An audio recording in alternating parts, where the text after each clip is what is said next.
मेरा नाम अकरम है और मैं कराची में रिक्शा चलाता हूँ। रात की सवारियाँ उठाने का एक अलग ही मज़ा है, लेकिन उसके साथ साथ कुछ ऐसी बातें भी होती हैं जो आज तक मेरे दिल में कांटे की तरह चुभी हुई हैं। ये किस्सा भी ऐसी ही एक रात का है जो मेरी ज़िंदगी की सबसे खौफनाक रात बन गई। ये जनवरी की एक सर्द रात थी। सड़कों पर धुंध का राज था और हवाएं भी इतनी तेज़ नहीं चल रही थी। बस एक खनकी सी थी जो जिस्म में सरायत कर रही थी। मैं सदर के इलाके में खड़ा सवारियां देख रहा था, लेकिन आधी रात होने के बायस ज़्यादा लोग नज़र नहीं आ रहे थे। अचानक एक लंबी कामत का आदमी जो स्याह चादर में लिपटा हुआ था मेरे रिक्शे के पास आया। उसकी आंखें धुंध में भी चमक रही थी और उसकी आवाज़ में एक अजीब सी ठंडक थी और वो बोला, भाई मलिर जाना है। मैंने सर हिलाया, जी बैठ जाएं। वो बगैर कोई और बात किए रिक्शे में बैठ गया। मैंने आईने में उसे देखने की कोशिश की, मगर उसके चेहरे पर चादर पड़ी हुई थी और धुंध की रोशनी में भी उसकी आंखें बेहद गहरी और पुरस्कार लग रही थी। और रास्ते में मैंने उससे हल्की आवाज़ में पूछा, कहाँ जाना है मलिर में? वो चंद लम्हे खामोश रहा और फिर बोला, कब्रिस्तान के करीब छोड़ देना। ये सुनकर मेरे हाथ एक पल के लिए रिक्शे के हैंडल पर जम गए। मैंने नज़रें आईने में दौड़ाई, मगर वो चादर में ऐसे छुपा हुआ था जैसे धुंध का ही कोई हिस्सा हो। मैंने हल्के लहजे में कहा, भाई इस वक्त कब्रिस्तान क्यों जा रहे हैं आप? हालांकि मेरे दिल में एक अजीब सी बेचैनी महसूस हो रही थी। और वो बोला, मेरी माँ इंतज़ार कर रही है। ये अल्फाज सुनते ही मेरे जिस्म में सनसनी की एक लहर दौड़ गई। मैंने दिल को तसल्ली दी कि शायद वो अपनी माँ की कब्र पर फातिहा पढ़ने जा रहा होगा, लेकिन पता नहीं क्यों मेरे अंदर एक खौफ सा जाग रहा था। मैंने रफ्तार बढ़ा दी ताकि जल्दी मंजिल पर पहुंच जाऊं, मगर जैसे जैसे रिक्शा आगे बढ़ता जा रहा था तो एक अजीब सी बात हो रही थी। रास्ता ख़त्म होने का नाम ही नहीं ले रहा था। मैंने कई बार पीछे देखा, मगर सब कुछ आम लग रहा था। मगर जैसे ही मैंने रिक्शे की हेडलाइट्स के दायरे से बाहर देखा तो एक झरझरी सी आई। ऐसा लगा जैसे सड़क के किनारे दरख्त नहीं साए खड़े हैं। मैं सोचने लगा कि ये क्या माजरा है। मेरे हाथों की गिरफ्त रिक्शे के हैंडल पर सख्त होती जा रही थी। मैंने घड़ी पर नज़र डाली तो रात के 2 बज रहे थे। आमतौर पर इस वक्त तक मैं घर पहुंच जाता हूं, मगर आज सब कुछ अलग था। रास्ता अजीब लग रहा था। कराची की सड़कें मैंने 1000 बार देखी थी, लेकिन जो सड़क मेरे सामने थी वो किसी और ही दुनिया की लग रही थी। चारों तरफ धुंध, सन्नाटा और वो पुरस्कार मुसाफिर जो पीछे खामोश बैठा था। मैंने हल्की आवाज़ में पूछा, भाई हम कहाँ पहुँच गए हैं? लेकिन उसने कोई जवाब नहीं दिया। मैंने रिक्शा साइड पर रोका और आईने में झांका। वो वहाँ नहीं था। ये देखकर मेरे जिस्म से जैसे जान निकल गई। दिल धक धक करने लगा और सांसें बेतरतीब हो गई। मैंने घबरा कर पीछे मुड़कर देखा। रिक्शे की सीट खाली थी, मगर दरवाज़ा खोलने या उतरने की कोई आवाज़ मुझे नहीं आई थी। फिर अचानक एक आवाज़ आई, चलाओ। ये आवाज़ सुनकर मेरी गर्दन झटके से पलटी और मैंने देखा वो शख्स वही बैठा था, चादर में लिपटा हुआ। मगर अभी तो सीट खाली थी, ये फिर कैसे आया? मेरी उंगलियां पसीने से भीग चुकी थी, मगर मैंने रिक्शा दोबारा चलाया। अब मैं जितना जल्दी मुमकिन हो बस उस सवारी को उसकी मंजिल पर पहुंचाकर जान छुड़ाना चाहता था। कुछ लम्हों बाद सड़क के किनारे पर एक बोर्ड नज़र आया जिस पर लिखा हुआ था, मलिर कब्रिस्तान 500 मीटर। ये देखकर मेरे रोंगटे खड़े हो गए। मैंने एक बार फिर आईने में झांका, मगर इस बार मेरा सांस थम गया, क्योंकि मुसाफिर का चेहरा आईने में नज़र नहीं आ रहा था। मेरी टांगें कांपने लगी। मैंने हल्की और लरसती आवाज़ में पूछा, बस भाई पहुंचने वाले हैं। वो खामोश रहा। फिर अचानक रिक्शे के अंदर एक सरगोशी गूंजी, यही वो जगह है जहां मैंने मरना था। ये सरगोशी सुनकर मेरे हाथों ने रिक्शे का हैंडल छोड़ दिया और रिक्शा एक झटके से रुक गया। मैं सोचने लगा कि ये क्या हो रहा है, ये जिंदा है या कोई मुर्दा। मेरा दिल सीने में जैसे धड़कना भूल गया। रिक्शा सड़क के बीचों बीच रुक चुका था और मेरे हाथ कांप रहे थे। मैंने घबरा कर पीछे देखा, मगर अब वहाँ कोई नहीं था। वो सीट फिर से खाली थी। पसीने की बूंदें मेरी पेशानी से टपक रही थी। मैंने जल्दी से रिक्शा स्टार्ट किया और वहाँ से निकलने की कोशिश की, मगर रिक्शा जैसे जाम हो चुका था। इंजन चल रहा था, मगर गाड़ी आगे बढ़ ही नहीं रही थी, जैसे कोई नादीदा ताकत उसे रोक रही हो। और फिर अचानक एक आवाज़ आई, रुको। ये वही आवाज़ थी, ठंडी, बेजान और कानों में गूंजती हुई। मगर ये आवाज़ आई कहाँ से? पीछे तो कोई नहीं था। मेरी सांसें तेज़ हो गई और दिल ज़ोर ज़ोर से धड़कने लगा। मैंने हिम्मत करके एक बार फिर आईने में देखा। खून टपक रहा था। हाँ, रिक्शे की सीट पर किसी नज़र ना आने वाले वजूद से खून के धब्बे नमूदार हो रहे थे और वो आहिस्ता आहिस्ता फैल रहे थे, जैसे किसी ने वहाँ बैठकर खुद को काट डाला हो। और फिर वही आवाज़ आई, मगर इस बार और ज़्यादा करीब से, कि मुझे उतार दो। मैंने जल्दी से रिक्शे का दरवाज़ा खोला और बाहर कूद गया। मेरे कदम लरज़ रहे थे, मगर मैंने पलट कर देखा तो रिक्शे की पिछली सीट पर अब कोई साया सा नज़र आ रहा था। एक हेवला जो धीरे धीरे वाज़े हो रहा था। चादर हट चुकी थी और मैंने जो कुछ देखा वो मेरे वहम व गुमान से भी बाहर था। एक जली हुई भयानक लाश की मानंद चेहरा, जिसकी आंखें खाली थी, जैसे किसी ने निकाल दी हो। होंठ सिले हुए और जिस्म पर गहरे जख्मों के निशानात, जैसे किसी ने उसे अजियत देकर मारा हो। मेरे मुंह से चीख निकलने ही वाली थी कि वो मखलूक झुककर मेरे करीब आ गई और सरगोशी में बोली, मुझे वही ले चलो जहाँ मुझे मारा गया था। यह सुनकर मैं पत्थर की मानंद साकत खड़ा था कि ये क्या हो रहा है और ये कौन है। ये सब कुछ देखकर मेरी टांगें जैसे ज़मीन से चिपक गई थी और मेरा दिमाग सुन्न हो चुका था। मैंने सामने देखा, मलीर कब्रिस्तान की दीवारें धुंध में लिपटी खड़ी थी और मेरे रिक्शे के अंदर वो खौफनाक साया अब मुकम्मल तौर पर वाज़े हो चुका था। और वो बोला, मुझे वही ले चलो जहाँ मुझे मारा गया था। वही भयानक चेहरा, सिली हुई ज़बान, जली हुई जिल्द, जैसे किसी ने उसे आग में झोंक दिया हो। मैंने कांपती आवाज़ में पूछा, कौन हो तुम? अचानक रिक्शे के इंजन ने खुद ब खुद शोर मचाना शुरू कर दिया और हेडलाइट्स मदम हो गई। वो साया आहिस्ता आहिस्ता मेरी तरफ बढ़ने लगा और बोला, 6 साल पहले इसी शहर में मुझे बेदर्दी से कत्ल करके जला दिया गया था। ये सुनकर मेरी सांसें रोकने लगी और वो फिर से बोला, किसी ने मेरी लाश कभी पता ना चलने दिया, मेरा कोई कफन दफन ना हुआ। साया अब मेरे इतना करीब आ चुका था कि उसका सड़ा हुआ सांस में महसूस कर सकता था और वो बोला, मुझे इंसाफ चाहिए। मेरे हलक से एक भी लफ्ज़ ना निकला और फिर वो साया एक लम्हे को रुका और फिर से बोला, चलो मैं तुम्हें वो जगह दिखाता हूँ। उसके कहने की देर थी कि रिक्शा खुद ब खुद स्टार्ट हो गया। मैं लरसते हाथों से हैंडल पकड़ कर बैठ गया। रिक्शा खुद चलने लगा, जैसे कोई और उसे चला रहा हो। और फिर 5 मिनट बाद हम एक वीरान गली में पहुंच गए। ये जगह कराची की उन गलियों जैसी नहीं थी जिन्हें मैं जानता था। सुनसान, टूटी हुई दीवारें और एक जानब एक पुरानी जली हुई इमारत। यही वो जगह है जहां मुझे मारकर जला दिया गया था। वो साया ये बोलते हुए रिक्शे से बाहर आ गया और ज़मीन पर झुक गया, जैसे कुछ तलाश कर रहा हो। और अचानक ज़मीन पर पड़ी मिट्टी खुद ब खुद हटने लगी और अंदर से इंसानी हड्डियाँ और जली हुई बाक़ियात ज़ाहिर होने लगी। ये लाश की बाक़ियात थी। मुझे ऐसा लगा जैसे मेरे पैरों तले ज़मीन निकल रही हो। और फिर वही आवाज़ सुनाई दी, मगर इस बार जैसे हवाओं में तहलील हो रही हो। अब मेरा हिसाब पूरा होगा, मेरा सुकून वापस आ गया। एक लम्हे बाद वो साया धुंध में तहलील हो चुका था। रिक्शे के इंजन की गड़गड़ाहट रुक गई और सब कुछ साकत था। मैंने घबराकर अपनी जेब से फ़ोन निकाला और पुलिस को इतला दी। अगले दिन की खबरों में आया कि एक 6 साल पुराने लापता शख्स की जली हुई लाश कब्रिस्तान के करीब एक वीरान जगह से मिली। मगर मैं ये ना जान सका कि पुलिस तक आखिरकार ये खबर कैसे पहुंची। मेरे रिक्शे के सफ़र में जो बैठा था वो कोई आम इंसान नहीं था।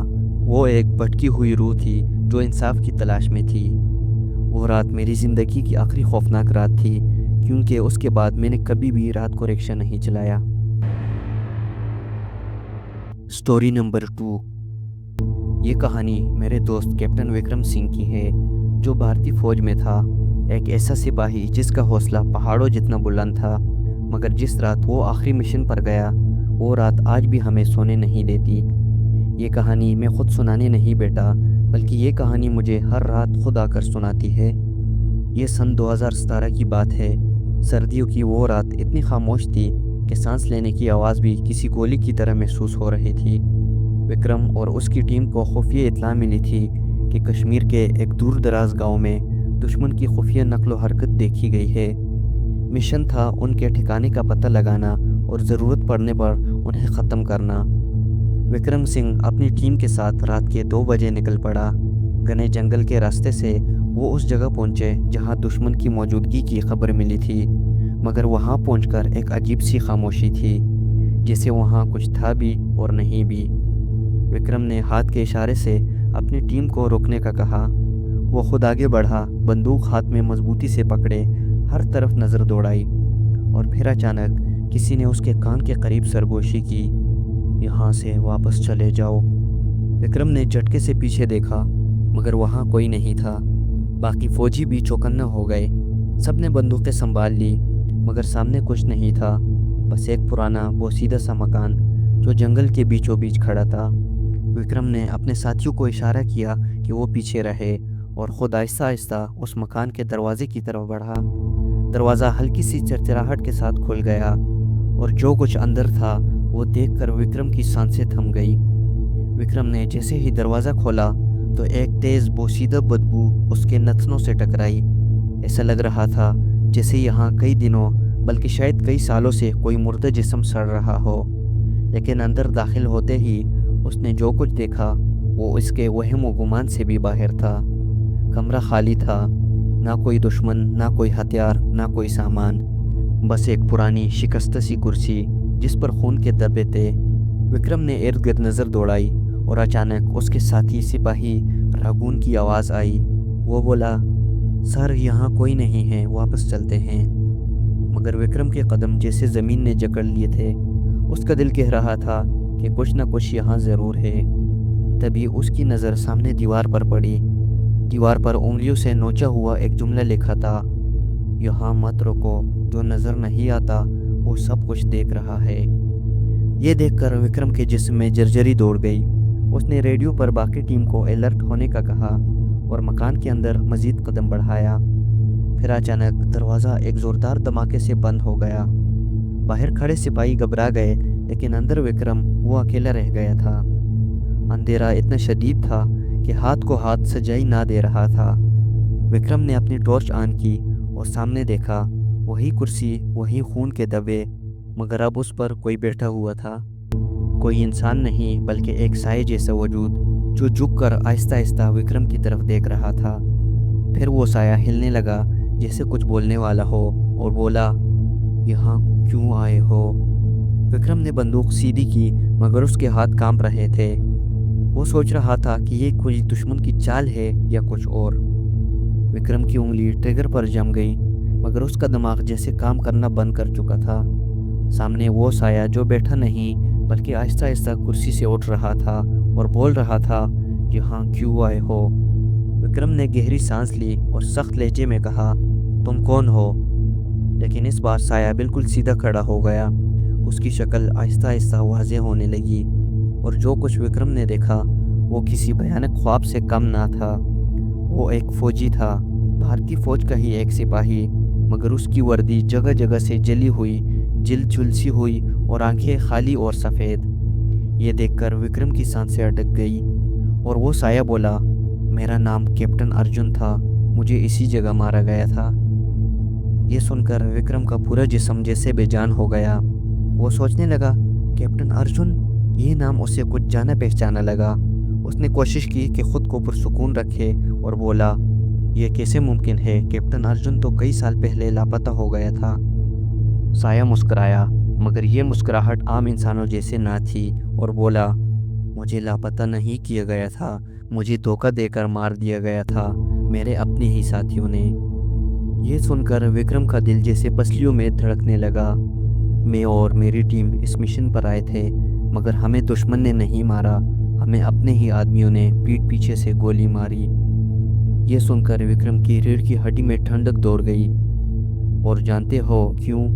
क्योंकि वो सब बिके हुए थे और मैंने उनकी असलियत देख ली थी। और अचानक कमरे की दीवारों से सरगोशियाँ उभरने लगी, जैसे बहुत सी आवाज़ें बेवक्त वक्त कुछ कह रही हो, चीख रही हो। विक्रम ने अपने रेडियो पर कॉल करने की कोशिश की, मगर रेडियो से सिर्फ एक ही आवाज़ आ रही थी, यहाँ से भाग जाओ विक्रम, तुम भी मर जाओगे। लेकिन दरवाज़ा बंद हो चुका था और वो साया अब मज़ीद करीब आ रहा था। विक्रम ने पूरी ताकत लगाकर दरवाज़ा खोलने की कोशिश की, मगर जैसे कोई अनजानी क़ुव्वत ने उसे जकड़ रखा था। बाहर उसके साथी मुसलसल चीख रहे थे, सर सर, दरवाज़ा नहीं खुल रहा, अंदर क्या हो रहा है। मगर विक्रम जवाब नहीं दे सका। सामने कैप्टन अर्जुन का साया अब और वाज़ेह हो चुका था। उसकी झलसी हुई जेल से धुआं निकल रहा था और उसकी सफ़ेद खाली आंखें विक्रम को घूर रही थी। और फिर से अर्जुन की साय की आवाज़ गूंजी, तुम्हें लगता है तुम यहाँ से ज़िंदा वापस जा सकते हो। मगर ये सिर्फ आवाज़ नहीं थी, ये जैसे पूरी जगह लरज़ गई हो। विक्रम ने बंदूक सीधी की, मगर उसके हाथ अचानक शल हो गए। उसकी उंगलियां ट्रिगर पर रुक गई, जैसे जिस्म पर किसी और का कंट्रोल हो। और वो साया फिर से बोला, ये वही जगह है जहाँ मुझे गोली मारी गई थी। मेरे ही साथियों ने मुझे धोखा दिया और फिर मेरी लाश दुश्मनों के खाते में डाल दी। अर्जुन की आवाज़ में गुस्सा और दर्द था। तुम भी फौजी हो ना, तो सुनो, मैं तुम्हें इसलिए नहीं मारूंगा। मैं चाहता हूँ तुम सच जानकर यहाँ से जाओ, मगर ये जगह तुम्हें जाने देगी या नहीं, ये मैं भी नहीं जानता। और फिर यकदम विक्रम के पीछे दरवाज़ा खुद ब खुद खुल गया। बाहर खड़े फौजी हैरत में पीछे हटे। विक्रम जैसे ही बाहर निकला तो उसने जल्दी से मुड़कर देखा। वो मकान बिल्कुल खाली था। उसके अंदर कोई साया, कोई आवाज़ नहीं था। मगर एक चीज़ थी जो उसके रोंगटे खड़े कर गई। सामने दीवार पर खून से लिखा था, तुम बच गए, मगर ये खेल अभी ख़त्म नहीं हुआ। ये देखकर विक्रम ने फ़ौरन अपनी टीम को वापसी का हुक्म दिया। मगर जब वो बेस कैंप पहुंचा तो उसका ध्यान एक चीज़ पर गया। फौज के पुराने लापता सिपाहियों की फाइल्स में जब उसने कैप्टन अर्जुन का रिकॉर्ड निकाला तो उसका पूरा वजूद सुन्न हो गया। कैप्टन अर्जुन की मौत किसी दुश्मन ने नहीं की थी, बल्कि वाकई अपने ही साथियों ने की थी। स्टोरी नंबर 3, काला जादू। ये किस्सा मेरे अपने गांव का है और ये कोई आम कहानी नहीं। ये वो हकीकत है जिसे आज भी सुनकर मेरे रोंगटे खड़े हो जाते हैं। ये वाक़या मेरे दोस्त सलीम के साथ पेश आया था। सलीम एक सीधा साधा आदमी था। अपनी छोटी सी करियाने की दुकान चलाता था। सब कहते थे कि वो बेहद खुशनसीब है क्योंकि उसके कारोबार में बरकत थी। लेकिन फिर एक दिन सब कुछ बदल गया। सबसे पहले अजीब व गरीब चीज़ें होने लगी। दुकान पर रखी चीज़ें खुद ब खुद गिर जाती, पैसों का हिसाब बार बार गलत हो जाता और गाहक आहिस्ता आहिस्ता कम होने लगे। सलीम को लगा कि शायद ये सब इत्तेफाक है, मगर असल खौफ तो तब शुरू हुआ जब रात को उसके घर में अजीब आवाज़ें आने लगी। कभी कोई दरवाज़ा खुद ब खुद खुल जाता, कभी फर्श पर किसी के चलने की आवाज़ आती और कभी रात के वक्त कोई आहिस्ता से उसके कान में सरगोशी करता, तुम्हें लगता है सब ठीक है। शुरू में सलीम ने उसे वहम समझा, मगर एक रात कुछ ऐसा हुआ जिसने सबको हिला कर रख दिया। वो रात के तकरीबन 2 बजे का वक्त था। सलीम अपने कमरे में सो रहा था जब अचानक दरवाजे पर किसी ने ज़ोर ज़ोर से दस्तक दी। वो घबरा कर उठा, बाहर झांका, मगर बाहर कोई नज़र नहीं आया। लेकिन जब वो पलटने लगा, सामने दीवार पर काले रंग से कुछ लिखा हुआ था कि ये सिर्फ शुरुआत है। ये देखकर सलीम का पूरा जिस्म सुन्न हो गया कि ये किसने लिखा और कैसे लिखा। क्या वाकई कोई इस पर कुछ कर रहा था या फिर ये सब उसके दिमाग का खेल था। अगले दिन सलीम ने घर वालों को कुछ नहीं बताया, मगर अंदर ही अंदर वो खौफज़दा था। वो दुकान पर गया, मगर वहाँ भी कुछ अजीब हो रहा था। गाहक कम होने की बजाय तकरीबन ख़त्म ही हो गए थे। जो आता वो भी नज़रें चुराता और जल्दी से निकल जाता, जैसे सब कुछ जानते हो मगर कोई बताना ना चाहता हो। दोपहर को दुकान पर बैठे बैठे उसकी नज़र अचानक काउंटर के नीचे गई। वहाँ एक कागज़ पर लिपटा काला तावीज़ पड़ा था। वो सोचने लगा कि ये कहाँ से आया और किसने रखा।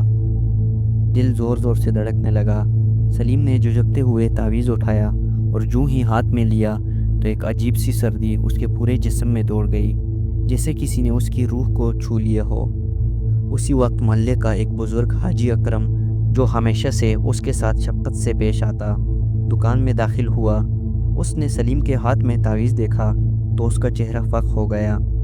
हाजी साहब की आवाज़ लरज़ रही थी और वो बोला, ये कहाँ से मिला तुम्हें? सलीम ने उसको सारी बात बताई। हाजी साहब ने गहरी सांस ली और बोले, बेटा, ये कोई आम चीज़ नहीं, یہ کسی نے تمہارے کاروبار اور تمہاری زندگی برباد کرنے کے لیے رکھا ہے۔ سلیم کو جھٹکا لگا اور وہ بولا، مگر ایسا کون کرے گا؟ میرا تو کسی سے جھگڑا بھی نہیں۔ حاجی صاحب نے چاروں طرف دیکھا، جیسے یقین کرنا چاہتے ہو کہ کوئی سن تو نہیں رہا، اور پھر آہستہ سے بولے، کالا جادو ہمیشہ دشمنی میں نہیں کیا جاتا، بعض دفعہ حسد بھی بہت خطرناک ہوتا ہے۔ یہ سن کر سلیم کی ریڑھ کی ہڈی میں سنسناہٹ دوڑ گئی کہ کیا واقعی کوئی اسے برباد کرنا چاہتا تھا؟ مگر سب سے خوفناک سوال یہ تھا کہ یہ سب ابھی ختم نہیں ہوا تھا، بلکہ اصل کھیل تو اب شروع ہونے والا تھا۔ سلیم کے لیے اب ہر چیز پراسرار ہو چکی تھی، دکان کی ویرانی، گھر میں آنے والی سرگوشیاں اور وہ منحوس تعویذ، جیسے سب ایک ہی کہانیوں کے مختلف حصے تھے۔ حاجی اکرم نے اسے سمجھایا کہ فوراً کسی عالم یا بزرگ کے پاس جا کر تعویذ کی حقیقت معلوم کرے، مگر سلیم الجھن میں تھا کہ اگر واقعی کسی نے جادو کیا ہے تو مجھے کس پر شک کرنا چاہیے؟ آخر کون ہو سکتا ہے؟ اس رات سلیم نے طے کر لیا کہ وہ ہر قیمت پر سچ معلوم کرے گا، مگر وہ نہیں جانتا تھا کہ سچائی ہمیشہ آسان نہیں ہوتی۔ رات کے تقریباً 3 بجے سلیم کو ایک بار پھر وہی سرگوشی سنائی دی، تمہیں لگتا ہے کہ تم بچ جاؤ گے؟ وہ بڑبڑا کر اٹھا، پورے کمرے میں نظریں دوڑائی، مگر کچھ نظر نہ آیا۔ مگر پھر اچانک کمرے کا دروازہ خود بخود دھیرے دھیرے کھلنے لگا۔ اس کا سانس رک گیا۔ دروازے کے پیچھے اندھیرا تھا، لیکن ایسا لگ رہا تھا جیسے کوئی وہاں کھڑا ہو۔ سلیم نے ہمت کر کے پوچھا، کون ہے؟ لیکن کوئی جواب نہیں آیا، بس ہلکی سی سرگوشی جو ہوا میں گل رہی تھی۔ سلیم نے جلدی سے بتی جلائی، مگر دروازے کے پیچھے کچھ نہیں تھا۔ اس کا دل تسلی دینے لگا کہ شاید یہ اس کا وہم تھا، مگر جیسے ہی وہ پیچھے پلٹا تو اس کے بستر پر کسی کے بیٹھنے کا نشان تھا۔ اب وہ سہم گیا کہ یہ سب وہم نہیں تھا، نہ ہی کوئی خواب، یہ حقیقت تھی۔ وہ سوچنے لگا کہ کیا یہ سب اس تعویذ کا اثر ہے، یا پھر وہ جس نے یہ جادو کیا ہے وہ اب اپنے کھیل میں اگلا قدم اٹھانے والا تھا۔ سلیم کا جسم پسینے سے شرابور تھا۔ وہ سمجھ چکا تھا کہ معاملہ اب اس کے بس سے باہر ہو چکا ہے۔ اب اسے مدد لینی ہوگی، ورنہ شاید بہت دیر ہو جائے۔ سلیم کو اب یقین ہو چکا تھا کہ وہ کسی نادیدہ مخلوق کے شکنجے میں ہے۔ صبح ہوتے ہی وہ حاجی اکرم کے ساتھ ایک بزرگ عالم مولوی رشید صاحب کے پاس گیا۔ مولوی صاحب نے ساری بات سنی اور وہ تعویذ کھولا۔ جو ہی وہ تعویذ کھولا تو اس کے اندر سے جلی ہوئی ہڈی کا ایک ٹکڑا اور خون سے لکھی ہوئی چند سطریں نکلی۔ مولوی صاحب کی آواز میں سنجیدگی تھی اور وہ بولے، یہ بہت خطرناک جادو ہے، کسی نے تمہیں ختم کرنے کی کوشش کی ہے۔ سلیم کی آواز لرز رہی تھی اور وہ بولا، مگر کون کر سکتا ہے یہ؟ مولوی صاحب نے تعویذ پر دم کیا اور جیسے ہی وہ اس پر آیتیں پڑھنے لگے تو کمرے میں عجیب سی بو پھیلنے لگی، چراغ کی لو تیز ہونے لگی اور کمرے کی دیواروں پر جیسے سائے لرزنے لگے، اور اچانک مولوی صاحب نے تعویذ پر زور سے پھونک ماری اور وہ تعویذ خود بخود جلنے لگا۔ ساتھ ہی دروازے کے پیچھے سے دھپ دھپ کی آواز آنے لگی، جیسے کوئی وہاں کھڑا زور زور سے سانس لے رہا ہو، اور مولوی صاحب فوراً بولے، سلیم پیچھے مت دیکھو۔ مگر انسان کا دماغ ہمیشہ منع کی گئی چیز کی طرف زیادہ مائل ہوتا ہے۔ سلیم سے رہا نہ گیا، اس نے جھٹکے سے مڑ کر دیکھا اور سامنے دروازے پر ایک لمبی سیاہ دھندلی شبیہ کھڑی تھی، 2 سرخ آنکھیں اور ایک مکروہ مسکراہٹ۔ وہی آواز جو کئی دنوں سے اس کا پیچھا کر رہی تھی اب واضح تھی کہ یہ کھیل ابھی ختم نہیں ہوا سلیم۔ یہ دیکھ کر سلیم کا دل جیسے بند ہونے لگا۔ اس نے زور سے آنکھیں بند کر لی۔ مولوی صاحب نے زوردار دم کیا اور دروازہ ایک زوردار دھماکے کے ساتھ بند ہو گیا۔ فضا میں ایک چیخ گونجی اور پھر سب کچھ خاموش ہو گیا۔ مولوی صاحب نے پسینہ پونچھتے ہوئے کہا، یہ چیز ابھی مکمل ختم نہیں ہوئی، لیکن اب تم پر اس کا اثر نہیں ہوگا۔ جادو کرنے والا اب بے نقاب ہو چکا ہے اور اسے بہت جلد اس کی سزا ملے گی۔ سلیم کی جان تو بچ گئی، مگر آج بھی وہ جب رات کو آنکھیں بند کرتا ہے تو اسے وہی سرگوشی سنائی دیتی ہے، یہ کھیل ابھی ختم نہیں ہوا سلیم۔ دوستو، یہ تھی ہماری آج کی ہارر سٹوریز۔ تینوں سٹوریز میں سے آپ کو سب سے زیادہ پسند کون سی سٹوری آئی؟ کمنٹ والی سیکشن میں لازمی بتائیں، اور ویڈیو کو لائک کرنا بالکل بھی نہ بھولیے گا۔ چینل کو سبسکرائب کر کے ساتھ میں بیل آئیکن کو دبائیں تاکہ ہر نئی آنے والی سٹوری کا نوٹیفیکیشن آپ کو ملتا رہے۔ تو ملتے ہیں ایک نئی ہورر سٹوری میں، تب تک کے لیے اللہ حافظ۔